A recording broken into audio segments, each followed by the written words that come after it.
From the speech of a single pipe to the massed ranks singing together, the organ's vast potential is shaped out of thin air. But how does music come from the shaping of the physical world? Physicist George Plitnick. Sound can be considered as being composed of three areas: noise, language, and musical tone. Noise is a random, erratic type of oscillation. Each end of the string is fixed.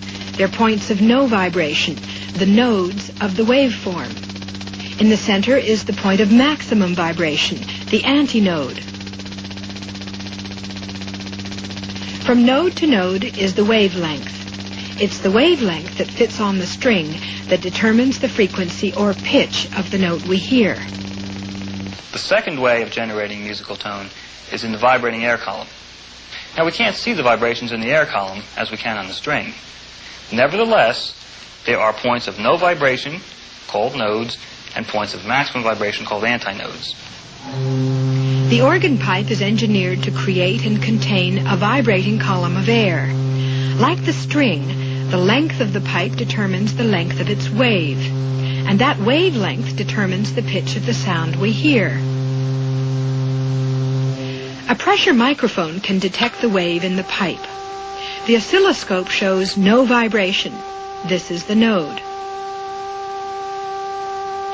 Further in, the vibrations increase as the microphone moves towards the middle of the pipe.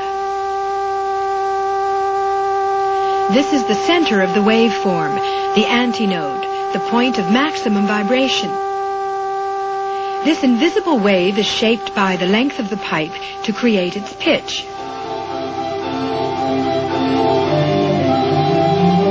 Every pipe in the organ is the physical shape of the pitch it produces, and there are thousands of them. These multitudes are the frozen forms of music itself, in all its incredible range and variety.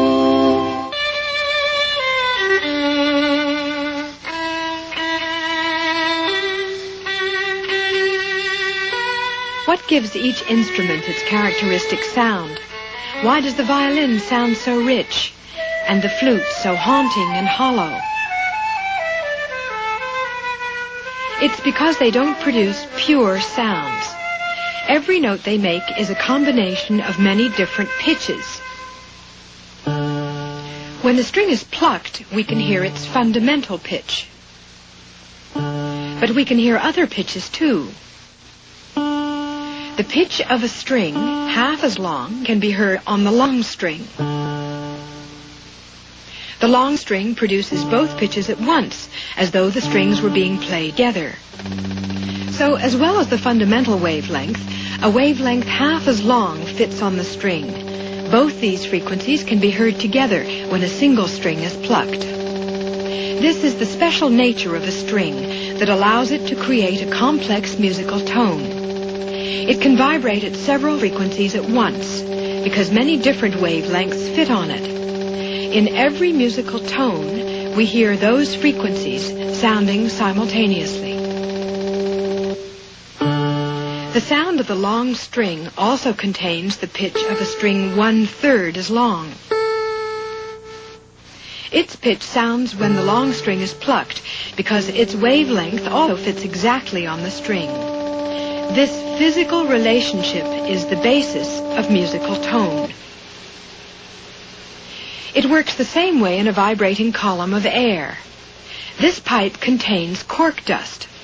When a musical tone is put through it, the dust will show the complex waveforms that all occur simultaneously within the pipe.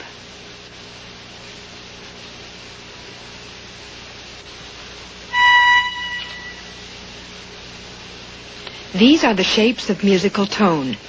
Each instrument manipulates them differently, combining more of one frequency, less of another, into a unique structure of overtones.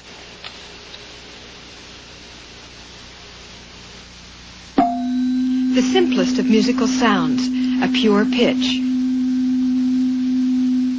On the spectrum analyzer, it has one frequency, the fundamental.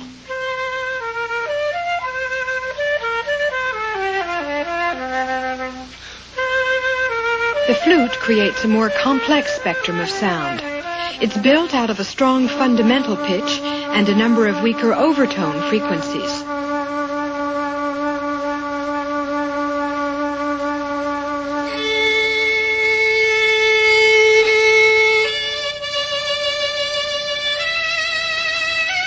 In every note of the violin, we hear the resonance of powerful overtones. It's a rich recipe for musical tone.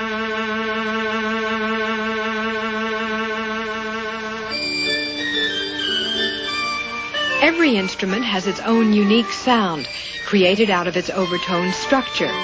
But the organ exploits all the possibilities of musical tone, sculpting a spectrum of sound in every size and shape.